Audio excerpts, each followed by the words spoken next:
क्रांतिकारी जिंदाबाद। प्यारे साथियों,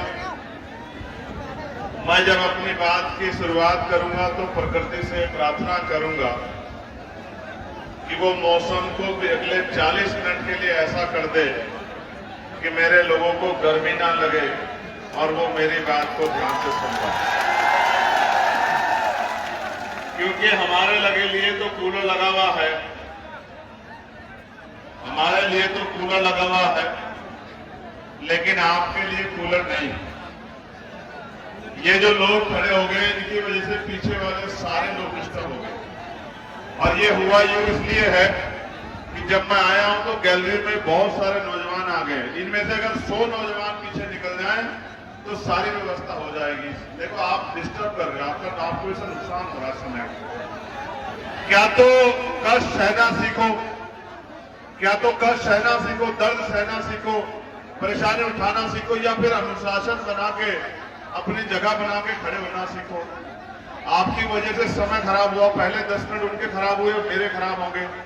मैं तो अपना समय खराब नहीं करना चाहता, ना मेरे पास इतना समय है कि मैं खराब करूं, मेरे पास बहुत काम है। इसलिए मैं आपसे आग्रह करूंगा, जो पीछे से लंबे से होकर निकल जाओ तो ये वाले इनको जगह मिल जाएगी बैठने, थोड़े से पीछे को हो जाओ, थोड़े से पीछे को होके, जिससे व्यवस्था हो जाए। तो मेरे परिवार के लोग ना मुझसे प्यार करते हो तो मेरी बात को भी समझो, अव्यवस्था मत करो। बहनें खड़ी हैं, माएँ खड़ी हैं, सब परेशान हो रहे हैं। और यहाँ अगर कोई पत्रकार साथी हो तो भाई वो भी पीछे चला जाए, वो यहाँ डिस्टर्ब ना करें। ये खाली करना पड़ेगा आप लोगों को, ये डिस्टर्बेंस नहीं चलेगा बिल्कुल भी। ये जो आगे खड़े हो गए, कोई उनको हटाओ यहाँ से, हटाओ, ऐसा नहीं चलता, सुनना पड़ेगा सब चीजें ना, खराब करके काम नहीं चलेगा। मैंने आग्रह किया कि पीछे चले जाओ, कुछ लोग, व्यवस्था हो जाएगी। कुछ लोग पीछे चले जाओ, व्यवस्था हो जाएगी, वरना ऐसे नहीं बनेगी बात। यहाँ बहन बेटियां हैं, बड़े बुजुर्ग, सबका सम्मान रखना पड़ेगा। नौजवानों का भी सम्मान रखना पड़ेगा, बड़े बुजुर्गों का, बहनों माओं का भी। जल्दी से व्यवस्था कराओ 1 मिनट के अंदर, इसके बाद समय नहीं खराब करेंगे बिल्कुल भी। और ये हमारे साथी जिम्मेदारी उठा लेंगे, अब ये बना के रखना है। पीछे हो जाओ, पीछे हो जाओ, पीछे हो जाओ, पीछे को हो जाओ। ये जो बीच में पीछे हट जाओ, पीछे निकल जाओ। अब तो देख लिया आपने मुझे, पीछे निकल जाओ, जो बैठने की जगह बने, जल्दी हो जाओ, पीछे तेजी से हो जाओ, ये करवाओ। और ये जो ऊपर बैठे, आप किसी को आने मत देना, इतनी मजबूत छत नहीं है वो जिसपे आप लोग बैठे हो, एक्स्ट्रा बस चढ़ने देना किसी को। राजनीति से ज्यादा आप जरूरी हो हम लोगों के लिए, समझते हो नहीं समझते हो? राजनीति तो जब तक जिएंगे आपके हितों के लिए करते रहेंगे, लेकिन आपका जीवन कीमती है, इसलिए पीछे को बैठो और एक्स्ट्रा लोगों को मत चढ़ने देना। इतनी मजबूत छत नहीं है, सरकार मजबूत नहीं है, छत तो क्या मजबूत हो। सरकार कमजोर है, छतें कमजोर है, नीचे भी लोग खड़े हैं। आपकी एक लापरवाही मुझे बहुत पीछे ले जाएगी, मुझे बहुत जवाब देना भारी हो जाएगा। चाहो तो इससे कम हो जाओ। मेरा आवाज, मेरे गला इतना साफ है, आवाज बहुत दूर तक आएगी। अब मानो नीचे मेरे भाई खड़े हैं, बड़े परिवार के लोग, पीछे हो जाओ। ये व्यवस्था कराओ भाई तेजी से, इसमें कोई कोताही नहीं महेंद्र, ये बिल्कुल नहीं हो सकता। पीछे की तरफ जाने को उनसे, ये जो लाल पटके वाला है भाई से, ब्लैक शर्ट वाले को पीछे जाए, ये तभी बनेगा। और इधर जो लोग बैठे, कहां चढ़कर बैठो, गिर जाओगे तो क्या होगा बताओ, कहां बैठे हो? असल में आपकी भी गलती नहीं है, लोगों के पास लोग नहीं है पैसों में ले जाने के लिए, और आप लोग आए हो अपने अपने साधनों से, तो आपके दिल का जो प्यार है वो तो उत्साह के रूप में छलके गए। मैं तो इस बात को मानता हूं। प्यारे साथियों, मैं आप सबका दिल की गहराइयों से धन्यवाद करता हूं, आभार करता हूं आपका इस प्यार के लिए। दतिया तेरा जिंदाबाद। और ये जिंदाबाद आज नहीं रहेगा, ये जिंदाबाद 30 तारीख के बाद इतिहास में दर्ज होगा। मेरा दिल कहता है कि इतिहास में दर्ज होगा कि आजाद समाज पार्टी का पहला एमएलए मध्य प्रदेश की दतिया विधानसभा के लोगों ने अपने खून से सींच के बना के भेजा, अपनी ताकत से बना के भेजा। इतिहास लिखा जाए। प्यारे साथियों, पर थोड़े से साथी बाकी है, पीछे चले जाओ, पीछे चले जाओ। यहां जगह नहीं तो बेटे पीछे चले जाओ, लेकिन आप थोड़े से भी वैसे व्यवस्था मत हो रहे तो बस मदद करा दो जरा सी। सब लोग बोल रहे मैं अकेला बचा हूं, बस आप व्यवस्था करा दोगे। बहनों को देख के चिंता में हूं, किसी को चोट ना लग जाए, पीछे चले जाओ जो बच के। बहुत अच्छी बात है, इस प्यार का मैं ध्यान रखूंगा। आभार आपका। जल्दी से जो लोग बच के पीछे चले जाओ, और जो लोग अंदर हैं मीडिया को छोड़ के वो पीछे हो जाओ, जिससे कि मीडिया अपना काम कर सके। आप मीडिया मत बनो, मीडिया के लोगों का सम्मान रहना चाहिए, बाकी लोग पीछे हो जाओ। ये साहब जो खड़े ये मीडिया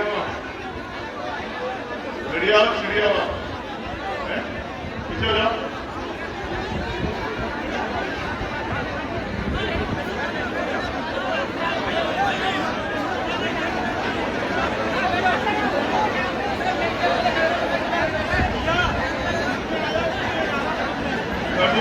थोड़ा सा व्यवस्था आएगा बीच में सब,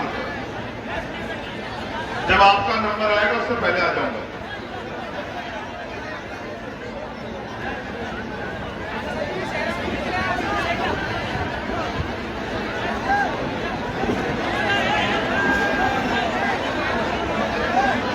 बहुजन समाज में जन्मे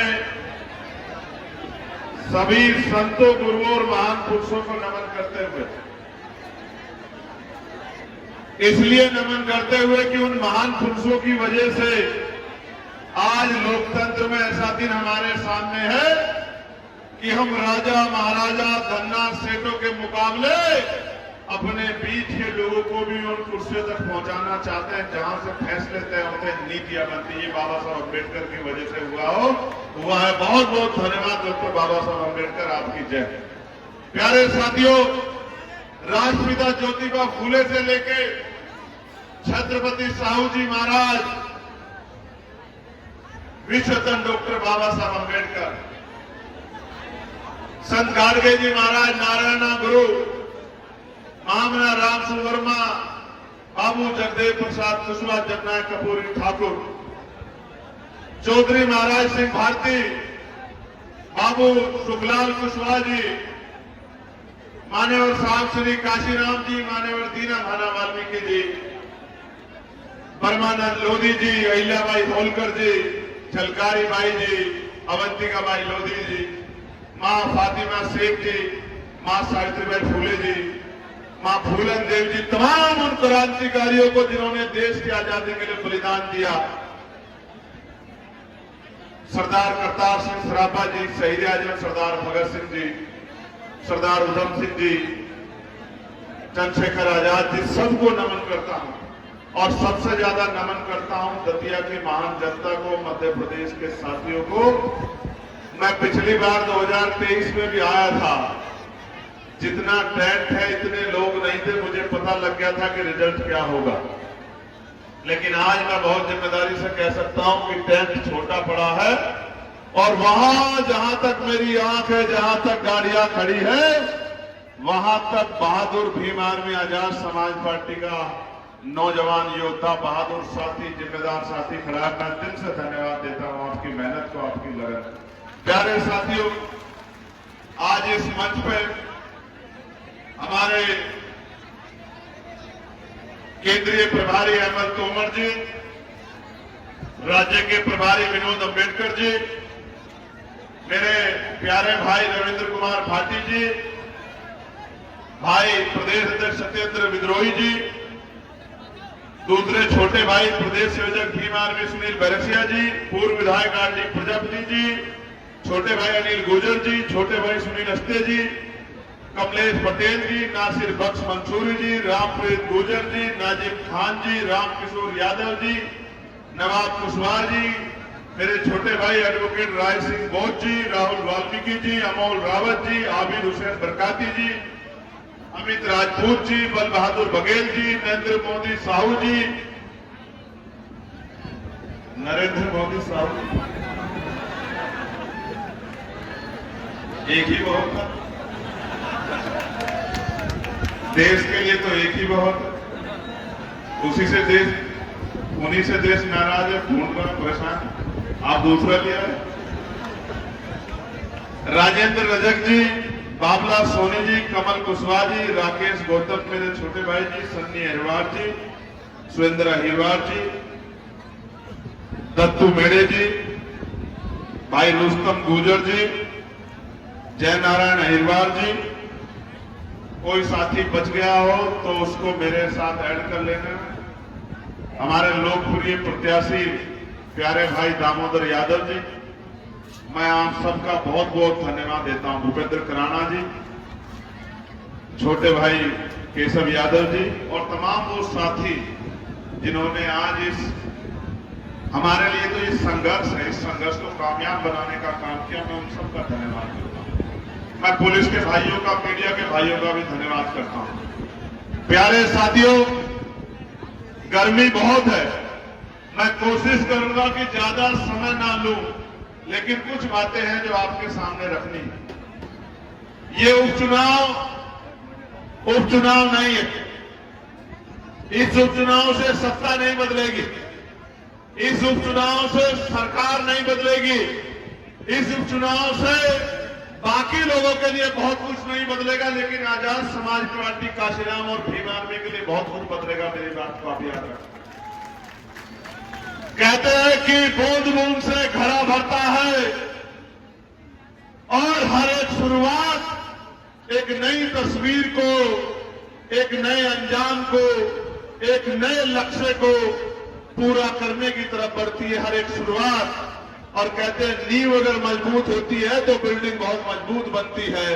जो मौका 2028 में आपके पास आना था, वो मौका कुदरत ने, प्रकृति ने, महापुरुषों ने आपके पास 2026 में ही भेज दिया है। और 2026 में इसलिए भेज दिया है, हमारे नेता माननीय काशीराम साहब ये कहा करते थे कि तमन्ना अगर सच्ची हो तो रास्ते हजार होते हैं और तमन्ना अगर झूठी हो तो बहाने हजार होते हैं। आपकी तमन्ना सच्ची है, आपकी तमन्ना सच्ची है। आप यहां नेता निर्माण करना चाहते हो और आप चाहते हो कि विधानसभा में आपकी गूंजती हुई आवाज हो, जो आपकी तरफ उठने वाली हर अन्याय की आवाज का मुकाबला असेंबली में सीना तान के करे, डंके की चोट पे करे। ये आप लोग चाहते हो। इसी के कारण ये हो पाया कि भाई जो यहां के विधायक थे उनको सजा हुई और ये सीट रिक्त हो गई। और लोग कहते थे चुनाव नहीं होगा। 3 महीने पहले प्रभारी जी और पार्टी के और बाकी नेता मेरे पास आए, मुझसे पूछा कि क्या करना है। मैंने कहा कि मेरा दिल कहता है कि दामोदर का संघर्ष और वहां के लोगों का संघर्ष वो जोर मार रहा है। चुनाव भी होगा और परिणाम भी आजाद समाज पार्टी काशीराम के फेवर में आएगा, ये मेरा दिल कहना है। और आज ये जनसैलाब इस बात की गवाही है, ये उन हुक्मरानों को गवाही है जो भोपाल में बैठे हैं। आपको याद होगा, मैं भोपाल में पार्लियामेंट्री कमेटी की मीटिंग में आया था, तो जब मैंने सरकार के कागज पलटने शुरू किए तो वहां के अधिकारियों पे जवाब नहीं था। 3 तक क्यों दे रहे हो, क्लास 2 और क्लास 1 में क्यों नहीं दे रहे हो, कोई जवाब नहीं था। जब मैंने पोस्टिंग के बारे में पूछा कि आपने कितने दलित पिछड़े आदिवासियों को एसएचओ बनाया है, सीओ बनाया है, एसपी बनाया है, एसएसपी बनाया है, डीएम बनाया है, एडीएम बनाया है, कमिश्नर बनाया है, प्रमुख सचिव बनाया है, अपर सचिव बनाया है, तो जवाब नहीं था क्योंकि कागज नहीं थे। कह रहे थे आज जवाब दे देंगे, कल जवाब दे देंगे। जब मैंने नौजवानों के लिए, रोजगार के लिए पूछा तो सरकार के पास जवाब नहीं था। जब मैंने किसानों के लिए उनकी फसलों पे आपदा आने पे जो है आपदा प्रबंधन के बारे में पूछा, बजट के बारे में पूछा, जब मैंने किसानों की आय के बारे में पूछा तो जवाब नहीं था सरकार के अधिकारियों के पास। जवाब हो भी क्यों जवाब हो? जब मैंने पूछा कि आपका बुलडोजर ये मुसलमानों की मस्जिदों की तरफ, उनकी खानकाह कब्रों की तरफ ये क्यों दौड़ता है, ये गोलियां क्यों चलती है दलित पिछड़ों पे, उनके कत्ल क्यों हो रहे हैं, उनकी हत्या क्यों हो रही है। और मैं आपके सामने कहना चाहता हूं, मैंने एनसीआरबी के डेटा के आधार पर पूछा कि ये छोटी छोटी बच्चियों का रेप हो रहा है, चोटियां काटी जा रही है, मारपीट हो रही, हत्या हो रही है, तो ये डीएम एसएसपी बैठ के, ये चीफ सेक्रेटरी डीजीपी बैठ के क्या बक्की मारने का काम कर रहे हैं, क्या कर रहे हैं? तो कोई जवाब सरकार के अधिकारियों के पास नहीं। और मैंने उस दिन उनको कहा था कि याद रखना मेरी बात को, अभी आपका नेताओं से पाला नहीं पड़ा है, अभी तो राजा महाराजाओं से, धन्ना सेठों से, व्यापारियों से पाला पड़ा है। जिस दिन एक नीले पटके वाला आएगा तुमसे ऐसा जवाब मांगेगा कि तुम्हें पता लग जाएगा कि जवाब देना पड़ेगा, कोई छिपा नहीं पाएगा मेरी बात से। और मैंने इस मध्य प्रदेश को करीब से देखा है, इस मध्य प्रदेश में होने वाले जुल्म को देखा है। मेरे आज भी याद है कितना अन्याय बार बार हमने यहां सहा, कितनी घटनाएं हैं यहाँ जिनका मैं जिक्र करूं। मेरे जेब में कागज है, कौन कौन सी घटना का जिक्र करूं, क्या कहूं आपसे, अपना दिल चीर के कैसे दिखाऊं। मैं उत्तराखंड में जाता हूं तो केतन को मार के कील ठोक देते हैं उसके पैर में, और इसी भाजपा की सरकार लग जाती है, मुझे बात जाने ना दिया जाए। मुझे लड़ लड़ के बारिश में 7-7 8-8 किलोमीटर पैदल चल के अपनी बहनों से, अपनी मां के दर्द को बांटने के लिए मिलने जाना पड़ता है। ये दिया है सरकारों ने। मैं जब यूपी में आता हूं तो रायबरेली जाता हूं, जहां मेवालाल पासी को मार दिया जाता है सामंतों द्वारा, उस परिवार को मिलने जाता हूं तो उसके 4 बच्चे, उसकी बेटी आंखों में आंसू लेके उसकी पत्नी मुझसे कहती है कि आपके अलावा भैया हमारा कोई नहीं है, हम पे हमारा ध्यान रखना, हमारी सुनवाई करना। जब मैं वहां से निकलता हूं तो मेरठ जाता हूं, जहां आपकी बच्ची को, ललिता को जो है मारकर तेजाब से झुलसा दिया गया, और उसका परिवार जब 3 दिन पहले आंदोलन करने आया, आपने देखा होगा वहां के तानाशाही अधिकारियों ने कैसे पीट के आंदोलनकारियों को मारने का काम किया, आपने देखा हो। कल मैं जवाब मांगने के लिए वहां भी गया था। मेरे प्यारे साथियों, यूपी में तो हम लोग जुल्म सह रहे हैं, लेकिन जुल्म के खिलाफ लड़ भी रहे हैं और अन्याय करने वालों को सजा भी दिला रहे हैं। लेकिन मध्य प्रदेश में मेरे मन में पीड़ है कि मैं पिछली बार घूम के गया था, संविधान बचाओ यात्रा में आपके बीच में आया था, आपने मुझसे वादा किया था कि भैया आपको खाली हाथ नहीं भेजेंगे, लेकिन पिछली बार आपने मेरा दिल दुखाया, मुझे खाली हाथ भेजा। मैं आपसे पूछना चाहता हूं, मेरे पिछड़े वर्ग के लोगों, मेरे दलित समाज के लोगों, मेरे आदिवासी भाई बहनों, मेरे मुस्लिम समाज के भाई बहनों, मेरे संविधान के मानने वाले हर जाति धर्म के भाई बहनों, ये सरकारें कहां अच्छी हैं? इन सरकारों का चरित्र आपने यूजीसी में पिछड़े वर्ग के लोगों देखा था, नहीं देखा था? जब यूजीसी की गाइडलाइन आई थी, जब यूजीसी की गाइडलाइन आई, आपने देखा है नहीं देखा किस तरह की गालियां यहां पड़ी थी? और उससे पहले भी जब आरक्षण की बात हुई थी, 13% वोट को खत्म करने की बात हुई, तो पूर्व मुख्यमंत्री को भी किस तरह की मां बहन की गालियां, क्योंकि वो पिछड़े वर्ग से आता था, आपके सामने आपने सुनी। मेरे साथी बैठे हैं, हमारे सरमाते, हमारे जो है महापुरुषों में सम्राट वीर भोज जी की मूर्ति को किस तरह से जो है इसी क्षेत्र में हमारे समाज को जो है जूते की नोक पर रख के हमारे पूरे गुर्जर समाज का अपमान करने के लिए किस तरह से जो है उसके ऊपर टील लगा के पूरे हमारे लोगों के मान सम्मान से खिलवाड़ करने का काम किया। और जब मेरे भाई आंदोलन करने आए तो उनके ऊपर कि बाबा साहब हमारे महापुरुषों की स्टैचू लगनी चाहिए, किस तरह स्टैचू का अपमान करके और चैलेंज करके स्टैचू को लगने से रोकने का काम किया। और इस सरकार ने आपका मजाक उड़ाने का काम किया मेरे लोगों। और आज भी बाबा साहब की वो मूर्ति उस उच्च न्यायालय के प्रांगण में नहीं लग पाई। मैंने अपने साथियों को उस दिन आंसुओं के रूप में खून अपनी आंखों से बहाते देखा था कि जिस बाबा साहब के बारे में एक शब्द नहीं सुन सकते हैं, उस बाबा साहब, उस महापुरुषों की मूर्ति को किस तरह अपमानित करके वहां से हटाएगा। आज भी वो दर्द मेरे दिल में जिंदा है, आप और मैं जानते हैं। और सिर्फ यही नहीं, किस तरह बाबा साहब की फोटोएं जलाई गई और जलाने वाले लोगों का संरक्षण इस सरकार ने किया। पूरे बहुजन समाज के मुंह पे पूरी तमाम महिलाओं के मुक्तिदाता बाबा साहब के तस्वीर जला के पूरी तमाम किसान, मजदूरों, पिछड़ों, दलितों, आदिवासियों, अल्पसंख्यक समाज, मुस्लिम समाज के लोगों को और मुस्लिम महिलाओं के मुंह पे आपको अपमानित करने का काम इस सरकार ने किया। हमने अपनी आंखों से देखा, हम भूले नहीं। बाबा साहब कहा करते थे मेरे लोगों कि आदमी भूखा रह सकता है लेकिन अपमानित होकर नहीं रह सकता। इस सरकार ने हमारी पगड़ी उछाली है, हम इस सरकार की कुर्सी तोड़ के अपने मजबूत साथी को विधानसभा भेजने का काम करेंगे। ये हमारी जिम्मेदारी बैठती है मेरे लोग। ये लोकतंत्र है मेरे लोगों। इस लोकतंत्र में 5 साल जो आप अन्याय सहते हो, एक दिन मौका मिलता है उसका हिसाब करने का कि जब आप बटन दबाने जाओ तो अपनी पसंद का बटन दबा के उन ताकतों को ऐसी चोट करो कि दोबारा वो आपके खिलाफ खड़े होने की हिम्मत भी ना जुटा पाए। आपके पास ये मौका 5 साल में नहीं 3 साल में आ गया है, क्योंकि आपकी तमन्ना सच्ची है। कमर कस लो, मुट्ठी तान लो और अगले जो बाकी दिन है, आज 11 तारीख है, 18 दिन बाकी है। 18 दिन को एक एक मिनट को एक एक घंटे के मुकाबले काम करके साबित करो कि अगर बहुजन समाज अपने पे आ जाए, बहुजन समाज को चीज ठान ले तो हार मान लो तो हार, और ठान लो तो जीत। कोई रोक नहीं सकता। कितना भी बड़ा ताकतवर सामने आदमी हमारे सामने क्यों ना आ जाए, हम उसका मुकाबला करने के लिए तैयार। प्यारे साथियों, जिनका टिकट कटा वो भी आते मैदान में, उनका भी स्वागत था, उनका भी मुकाबला करते, और जिनका टिकट अब हुआ है वो भी आ जाओ, उनका भी मुकाबला करने को तैयार है। हम दोनों तरीके से तैयार हैं। हमने संकल्प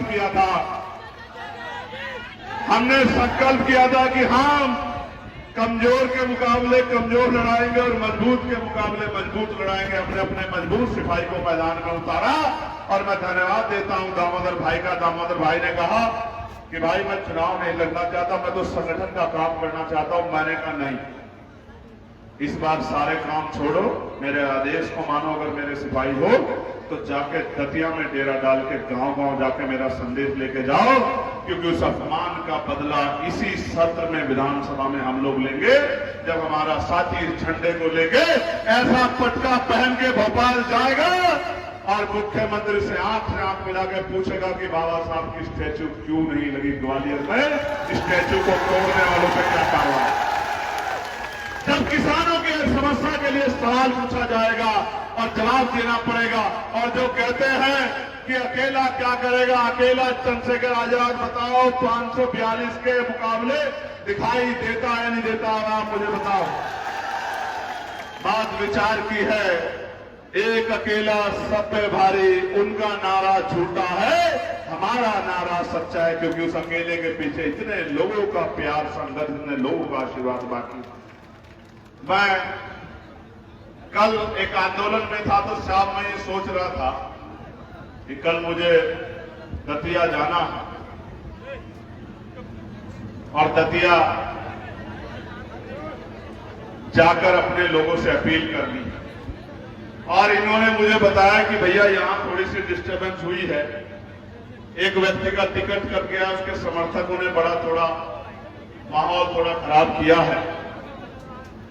हालांकि पुलिस ने उनको डंडे वंडे मार के उनकी औकात दिखाने का काम किया। उनको भी पता लगा, वो अपने आप को मालिक समझ रहे थे, उनको भी एहसास हुआ कि मालिक वो नहीं। लेकिन मैंने इनसे कहा कि देखो भाई, अब हम रुक नहीं सकते हैं, और मैं अपने लोगों को जानता हूं कि चाहे आंधी आए, चाहे तूफान, चाहे बारिश आए या कड़क गर्मी, चाहे दिन हो या रात हो, सुबह हो या शाम हो, अगर उन्होंने ठान लिया तो रैली ऐतिहासिक होगी। और मैं आज दिल से बधाई देता हूं कि जितने लोग पंडाल के अंदर है उससे कई गुना लोग पंडाल से बाहर है, और आदमी एक दूसरे के साथ इस तरह अटैच खड़ा हुआ है। मैं कह सकता हूं कि एक आदमी की जगह में 4-4 आदमी खड़े हुए हैं। मैं कैसे धन्यवाद करूंगा। मैं अपने प्रदेश के नेतृत्व का भी धन्यवाद करता हूं, तमाम साथियों का जो इस मंचासीन है, जिनके नाम भी नहीं लिए गए, जो पीछे बैठे हैं, अनिल जी से लेकर तमाम हमारे साथी, क्योंकि वो लोग मेहनत करते हैं, उन्हीं की वजह से संगठन आगे बढ़ता है। हम लोग तो आते हैं, हम लोगों को आप प्यार सहयोग करते हैं, हमारे निर्देशों को मानते हो, लेकिन ये भी सच है कि नीचे ग्राउंड पर कार्यकर्ता काम करता है। मुझे 2-3 चीजें आपके सामने रखनी है। एक तो 13% होल्ड कब खत्म होगा? जब संविधान ने हमें पिछड़े वर्ग के लोगों को बराबर की हिस्सेदारी का अधिकार दिया है, आर्टिकल 340 में हमारे संरक्षण का अधिकार दिया, सशक्तिकरण का अधिकार दिया है, तो इस मध्य प्रदेश में जो अभी SC-BC के नेता हैं, अगर वो सच्चे नेता होते तो वो डट जाते और जब तक फैसला आपके पक्ष में नहीं आता, ये 13% वोट खत्म नहीं होता, तब तक वो डटे रहते, सरकार पे दबाव बनाते, तो वो आपके सच्चे प्रतिनिधि होते। लेकिन वो तो मुख्यमंत्री जैसे पदों पे जाके भी आपका अधिकार नहीं दिला पाए, तो वो आपके लिए मखौटा हो सकते हैं, आपके प्रतिनिधि नहीं हो सकते। इसलिए मैं दामोदर भाई से कहूंगा, जनता उनको आशीर्वाद देगी तो सबसे पहला काम ये करना है विधानसभा में जाने के बाद कि वहीं डट के बैठ जाना है। आप अंदर बैठना, कार्यकर्ता घेराव करेंगे विधानसभा का। जब तक 13% वोट खत्म नहीं होगा, पिछड़े वर्ग के भाइयों को उनकी संख्या के आधार पर हिस्सेदारी मिलनी चाहिए। लेकिन फिर भी जो 13% संवैधानिक का जब तक नहीं मिलेगा, बिल्कुल भी नहीं उठना, बिल्कुल भी नहीं उठना। इस तरह से डट के खड़े हो जाना, जिस तरह मेरी बाजू में आके खड़े हो, इस तरह डट के खड़े हो जाना, अपने लोगों के अधिकारों की रक्षा करना। हम तो चाहते हैं कि संख्या के अनुपात में मिले और प्रमोशन में रिजर्वेशन भी SC, ST, OBC के कर्मचारियों को मिले। हम तो ये चाहते हैं, हमने अपने मैनिफेस्टो में रखा है। लेकिन अभी भी ऊंच नीच की खाई बहुत बड़ी है। जैसे रोहित यादव को उसकी चोटी उखाड़ी गई क्योंकि उसने चोटी रख ली थी। चोटी रखना उसका अधिकार नहीं है क्योंकि वो शूद्र है। यादव है, चोटी रख नहीं सकता। उसकी चोटी उखाड़ के उसको बताया गया कि आप शूद्र हो। मैं तो अपने लोगों को कहता हूं, अभी भी समझ जाओ, वरना फिर अपमानित करके ये लोग समझाएंगे।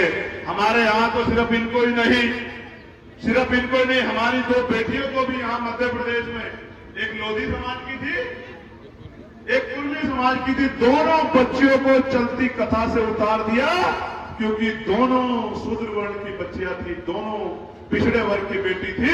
चलती कथा से लोधी समाज की और कुर्मी समाज की बेटी को उतार के, हमारी बच्चियों को उतार के अपमानित करने का काम किया। आप सोचो, जो इतनी घृणा करते हैं वो आपके हितैषी हो सकते हैं क्या? क्यों नहीं आपकी समझ में आता कि जो आपकी छोटी छोटी बच्चों के मन में इस तरह का अपमानजनक व्यवहार पैदा कर रहे हैं, वो आपका भला कर सकते हैं क्या? प्यारे साथियों, यहां एक मंत्री जी के समधी ने हमारे गुजर भाई की जो है वो अभी कुछ दिन पहले हत्या कर दी थी। और भिंड में और कुशवाहा समाज में तो चाहे ये कल्लू कुशवाहा हो या विशाल कुशवाहा, मुझे तो ये भी बताया गया कि अगर एक भी नौजवान अपने समाज का झंडा लेके खड़ा हो जाए तो वो ज्यादा दिन सूरज नहीं देख पाता। इतना आतंक, इतना अन्याय इस दतिया में हो रहा है। मैं अपने कुशवाहा समाज के लोगों को कहना चाहता हूं, वो भी दिन था कि जब आप और हम कंधे से कंधा मिला के एक थाली में भोजन करके आगे बढ़ा करते थे। जब सुखलाल कुशवाहा जी जैसे नेता पैदा हुए थे, वो दिन वापस लौटेगा मध्य प्रदेश में। मेरी बात को आप याद रखना। हम ऐसे ही डट के मुकाबला करेंगे और जो हमारे भाइयों की तरफ आंख उठाएगा वो जेल की हवा कुछ ही देर में हो। दूसरी तरफ हमें जातीय दमन का एहसास भी कराते हो। वो कमजोर था, वो कमजोर था, आपने उसका अपमान किया, लेकिन ज्यादा दिन कमजोर नहीं रहेगा। लोकतंत्र में बहुत शक्ति है। जिस चंद्रशेखर आजाद को आपने लाठियों से पीट के जेल में बंद कर दिया था, उस गरीब जनता ने उसको सांसद बना के दिल्ली की सबसे बड़ी पंचायत में बिठाने का काम कर दिया है। और जिन्होंने लाठी मार के बंद किया था, आज आप देखते हो कैसे, देखते हो। ये लोकतंत्र है, ये लोकतंत्र है। मैं यहां कहना चाहता हूं, ये लोकतंत्र बाबा साहब अम्बेडकर ने आप गरीब कमजोर लोगों को दिया था। उनको पता था ये राजमहलों वाले धन्ना सेठ व्यापारी आपको कुर्सी नहीं देंगे, ये आपका भला नहीं करेंगे। आपको बल बना के, दल के जरिए राजनीतिक शक्ति एक एक वोट को संगठित करके बनानी पड़ेगी। और उन्होंने कहा था कि दूसरों के महलों से अच्छी होती है अपनी झोपड़ी, आपका अपना घर है। आजाद समाज पार्टी आपका अपना घर है, अपना दल है, अपना बल है। इस दल को मजबूत करके बल बना लो। और जिस दिन बल पैदा हो गया, किसी गुंडे की हिम्मत नहीं होगी, किसी गरीब की बच्ची की तरफ आंख उठा के देख ले, ये हमारे महापुरुषों का अपमान कर ले। मेरी बात को आप याद रखना। प्यारे साथियों, बहुत सारे मुद्दे हैं हम लोग उत्तर प्रदेश में जिन पे काम कर रहे हैं, लेकिन उत्तर प्रदेश को ताकत देने का काम भी मध्य प्रदेश करेगा। क्योंकि मैंने और काशीराम साहब कहा करते थे, उत्तर प्रदेश के बाद अगर सबसे ज्यादा बहुजन समाज के लोगों में जागरूकता है तो वो मध्य प्रदेश के लोगों में है। और ये कोई इसको प्रमाण की आवश्यकता नहीं, इसका प्रमाण मेरे पास है।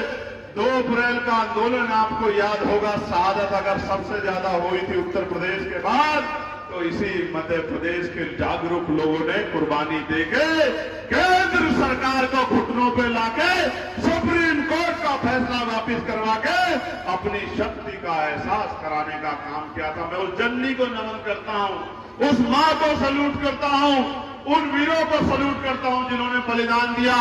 मैं आज आपसे कहना चाहता हूं, ताकत बनने दीजिए, उन शहीदों के सम्मान में इतना बड़ा काम किया जाएगा और जिन पे झूठे मुकदमे लगे थे उनके मुकदमे वापस करके उनको सम्मान दिलाया जाएगा। इस बात का भी मैं आपको विश्वास दिलाता हूं, मेरी बात को आप याद रखें। मेरे आज भी याद है, मकरम से लेकर तमाम साथियों ने कितना अपमान सहा, कितनी मार खाई, कितनी लाठियां पड़ी, घर छोड़ना पड़ा, बच्चे परेशान हो गए, बहनें परेशान हो गई, माएं परेशान हो गई, पिताजी की आंखों से आंसू बह रहे थे। मैं इनसे पूछता था कि क्यों किया, तो कहते थे कि भैया आपने लड़ना सिखा दिया है, अब झुक नहीं सकते, अन्याय के खिलाफ लड़ेंगे।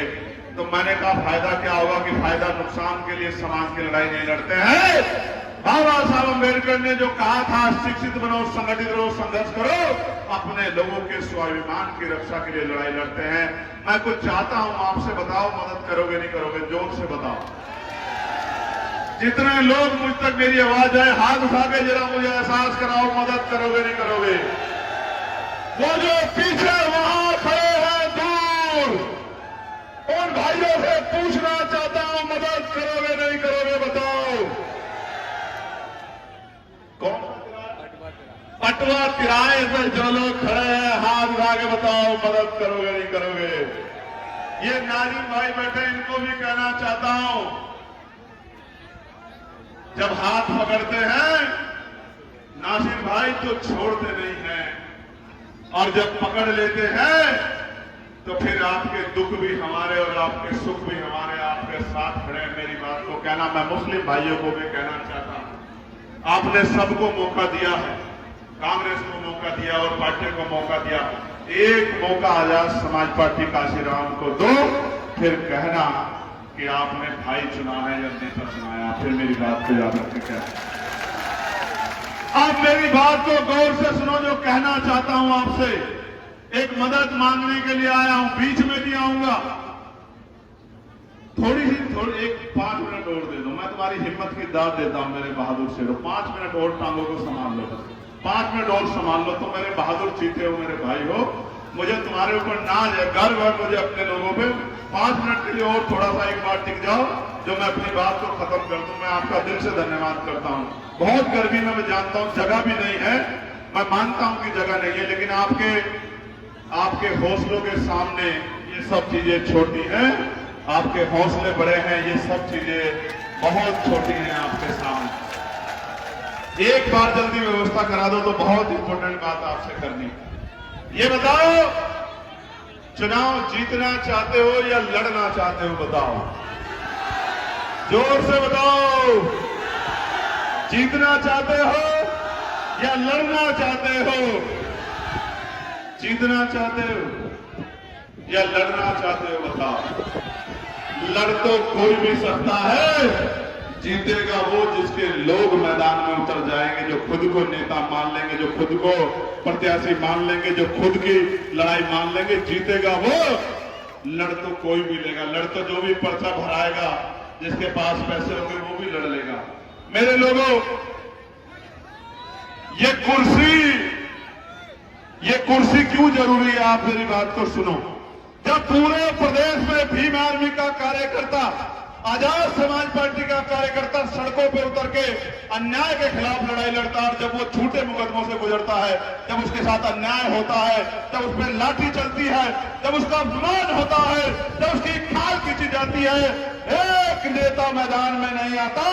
इसलिए आपको अपना नेता सड़क में भी बनाना पड़ेगा और सदन में भी बनाना पड़ेगा। इसलिए मैं आपको कहना चाहता हूं, मैं पार्लियामेंट में था तो लड़ रहा था उत्तराखंड की लड़ाई में, पार्लियामेंट में था, तो छत्तीसगढ़ में सतनामी समाज की लड़ाई को भी लड़के सतनामी समाज के भाइयों पे झूठे मुकदमों को खत्म कराने का काम किया, सरकार से जवाब मांगने का काम किया कि मेरे निर्दोष लोगों को क्यों मांगा। मणिपुर के लोगों बहनों की भी आवाज उठाने का काम किया, मध्य प्रदेश के भाइयों की भी आवाज उठाने का काम किया, मध्य प्रदेश में होने वाले अन्याय पे भी सवाल पूछने का काम किया, बिहार झारखंड में भी होने वाले अन्याय पे सवाल पूछने का काम किया, क्योंकि सदन का मेंबर था, सड़कों पे जवाब नहीं मिलते, सदन जवाब के लिए बनाया है संविधान ने।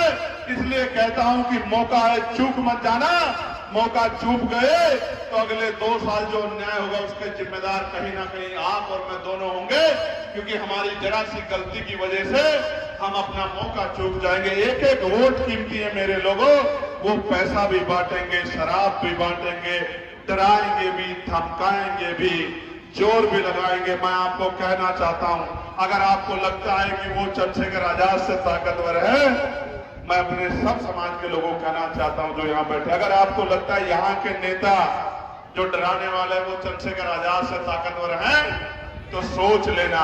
अगर आप मानते हैं कि आपका चंद्रशेखर ताकतवर है, तो किसी गुंडे से डरना मत। मेरी बात को आप याद रखना, इस बात को नोट कर लेना।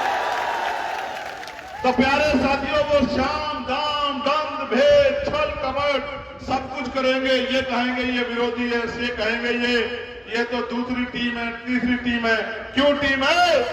क्योंकि उनको कोई टीम से मतलब नहीं, वो आपका नेता नहीं बनने देना चाहते। आपका नेता होगा, आपकी आवाज होगी तो जवाब देना पड़ेगा। इसलिए आपको कहना चाहता हूं, यहां से जब लौटोगे, ये 18 दिन सोने का काम करोगे, या जो इतने दिनों की ताकत बनाने के लिए 2017 से आप लोग लगे हुए मध्य प्रदेश में, उस ताकत को मजबूत करने का काम करोगे, फैसला आपको स्वयं करना है।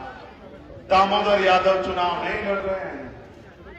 दामोदर यादव तो आप और मेरे जैसे चुनाव तो हम लोग लड़ रहे हैं, जिनको इस गुलामी की बेड़ियों को काटना है, जिनको अपना नेता बनाना है, जिनको अपनी आवाज बनानी है, जिनको अपनी समस्या खत्म करनी है, जिनको आने वाले कल के लिए अपना भविष्य, अपना मुस्तकबिल तय करना है, वो चुनाव लड़ रहे हैं। और मैं यहाँ यही बताने को है अभी आज आपके बीच में कि हर साजिश का मुकाबला आप और मैं आंख से आंख मिला के करेंगे। कोई साजिश हमें कमजोर नहीं कर सकती। इसलिए मैं आपसे कहना चाहता हूं कि मैं आपसे मांगने आया हूं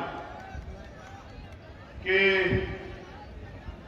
दामोदर आपकी बस्ती में आए या ना आए, दामोदर आपकी गली घर तक पहुंचे ना पहुंचे, आपको अपने आसपास के 100 घर तक पहुंच के सुनिश्चित करना है कि जिस दिन वोट पड़ेगा, एक एक वोट आजाद समाज पार्टी काशीराम के चुनाव चिन्ह केतली पे जाना चाहिए। जाएगा नहीं जाएगा बताओ? जाएगा नहीं जाएगा बताओ? वो पटवा बाजार वाले नहीं बताओ, चौराहे वाले। ये बात इसलिए कह रहा हूं क्योंकि अगर एक वोट से हार जाएंगे तो नहीं बन पाएंगे विधायक हमारी पार्टी के, और अगर आपने विधायक बना दिया तो उत्तर प्रदेश में यहीं से लहर जाएगी। हमने परवाह की कि मेरा फोटो नहीं है, मेरा नाम नहीं है, मुझे पूछा नहीं, मुझे मंच पे नहीं बुलाया, मेरे मोहल्ले में नहीं आए, मुझे ये नहीं किया, तो समझो हम उसी दिन पीछे चले गए। और अगर हमने तय कर लिया कि भाई दामोदर आए ना आए, हम ही दामोदर हैं, हमें घर घर जाके एक एक वोट को तैयार करना है, तो मैं गारंटी देता हूं कि दुश्मन के सारे हथकंडे उसी दिन जमी दर्ज हो जाएंगे, धरती पे पटक जाएंगे। मेरी बात क्या? और फिर एक आंधी चलेगी, एक आंधी चलेगी पूरे मध्य प्रदेश में कि जो काम दतिया में हो सकता है वो मध्य प्रदेश की हर विधानसभा में हो सकता है। वो सेवड़ा में भी हो सकता है, वो सेवड़ा में भी हो सकता है, वो भांडेर में भी हो सकता है, वो महगांव में भी हो सकता है, वो करेरा में भी हो सकता है, वो चौपुर में भी हो सकता है। और एक और बात कहना चाहता हूं इस मंच के माध्यम से, चुनाव है नहीं कहना चाहता था कुछ लोगों को, लोकतंत्र में अभी भी राजा जी सुनने का बड़ा शौक है, और राजा जी के किस्से मुझ तक आते रहते हैं। और मैं राजा जी को भी कहना चाहता हूं, जिनको कह रहा हूं उन राजा जी तक मेरी बात चली जाएगी। ये लोकतंत्र है। बाबा साहब अम्बेडकर ने रानी का पेट चीर दिया था। राजा रानी के पेट से नहीं, बैलेट बॉक्स से पैदा होता है। और ये बड़े बड़े कुर्ते लोग लेके, चश्मे लगा लगा के मेरे लोगों के बीच में जाना पड़ेगा। मेरी माओ बहनों के पैरों में बैठ के आशीर्वाद लेना पड़ेगा मेरे बुजुर्गों से। समय आने दो आपको और आपके परिवार के और लोगों को, जो आपने कारनामे किए पिछले कुछ दिनों में, अगर सूद समेत आपका हिसाब चुकता नहीं किया तो मेरा नाम चंद्रशेखर आजाद नहीं। मेरी बात आप समझ गए हो ना? समझेंगे? एक और बात, ये लोकतंत्र है। ये लोकतंत्र, इसकी असली ताकत आपको अगले 20 दिन देखने को मिलेगी।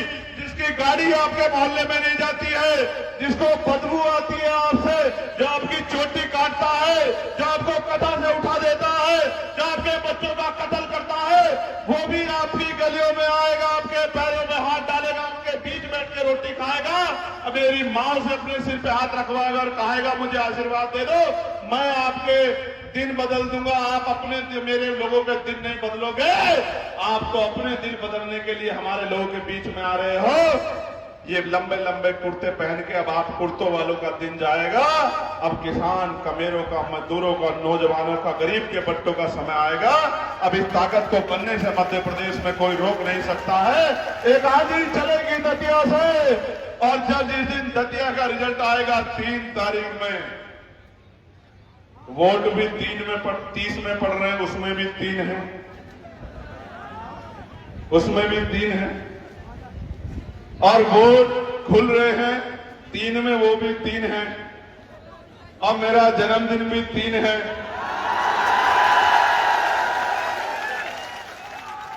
मेरा जन्मदिन भी 3 है। और मैं आपसे कहना चाहता हूं कि ये 3 मध्य प्रदेश की तकदीर बनेंगे। मेरी बात को आप याद रखना।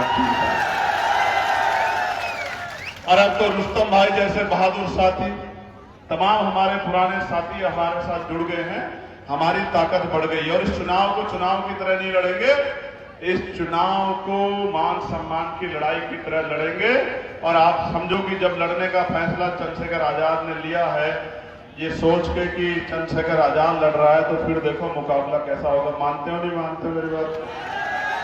तो ये अपने काम करेंगे, और जिस दिन मैं यहां आ जाऊंगा मैं अपना काम करूंगा। मेरी बात को आप याद रखना। हर रूठे को मनाऊंगा, हर माने हुए व्यक्ति को तैयार करूंगा कि वो कार्यकर्ता बन के मैदान में जाए, क्योंकि यहां हमारा नेता चुनाव लड़ रहा है दामोदर यादव, उसको आगे बढ़ा के विधानसभा में भेजना है। इस बार ये ताकत इनके लिए लगेगी, और फिर 27 में यूपी में आप आके मदद करना, और 28 में इस मंच पे बैठे हमारे नेताओं के लिए उससे भी ज्यादा ताकत लगा के पूरी मेहनत करके हम लोग फिर से विधानसभा में भेजने का काम करेंगे। इस बात का भी मैं आपको विश्वास दिलाता हूं। मेरे साथ प्यारे साथियों, 3-3-3 और 3 तारीख को विरोधियों की बजेगी, क्या बजेगी? और जब बजेगी बीट,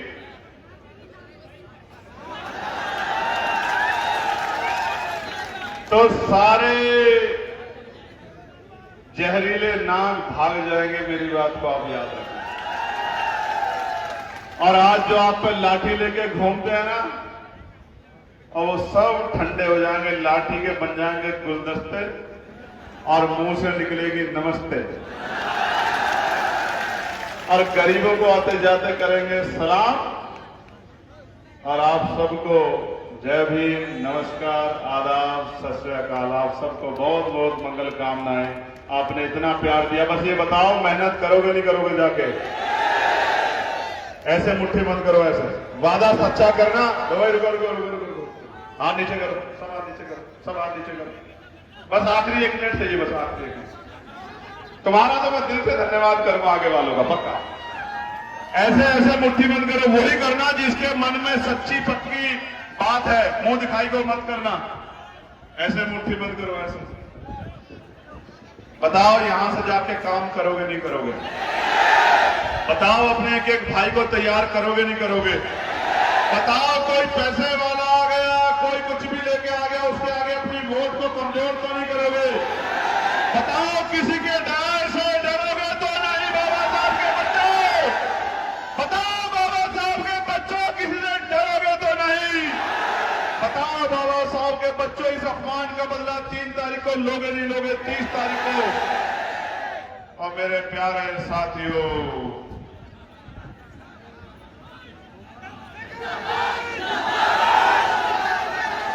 एक अवसर आजाद समाज पार्टी काशीराम को मिलना चाहिए, नहीं मिलना चाहिए?